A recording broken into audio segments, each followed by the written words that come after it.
Hey, it's Pastor James, and it is Monday morning of Holy Week, and we are back into Matthew now. We are looking today at Matthew 26, 14 to 35. And this is a passage that is the meal that Jesus had on the night he was betrayed, a meal that we call the Last Supper, or it's the meal that we practice now called the Lord's Supper. It is a meal that is based in an Old Testament meal called the Passover.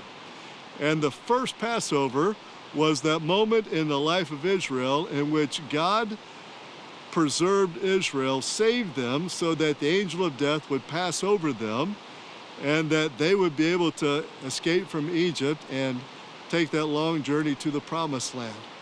It was a meal in which God saved them once. Jesus does a brand new thing with this meal. He takes that same meal and gives it new meaning. It is now a meal that is not about the lamb that was sacrificed, but it's about Jesus that is sacrificed. And this meal is to convey that, again, God is going to save his people through the work of Jesus. Not just once, not going to save them once, but save them forever, for eternity. And that is what Jesus is conveying to disciples, and that's what he's conveying to us, is that all who follow him, who partake of his body, who trust him, who identify themselves in his redeeming work on the cross, are saved, not just once, not just physically, but spiritually for eternity. And that is great news. God does remarkable things through meals.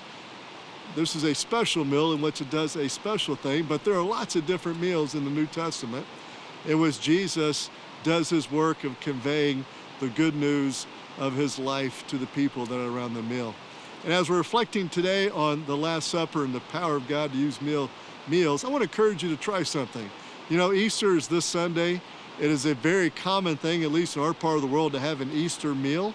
I would wonder if you would be willing to have an empty chair at your table, or to set 2 empty chairs at your table, and invite somebody that you may know that may be far from God, that may be disconnected from church, but somebody that you've met in your neighborhood or your work or your schools, wherever it may be. And you know, Easter is an easy thing to say to people, hey, let's have an Easter dinner together, Easter meal together.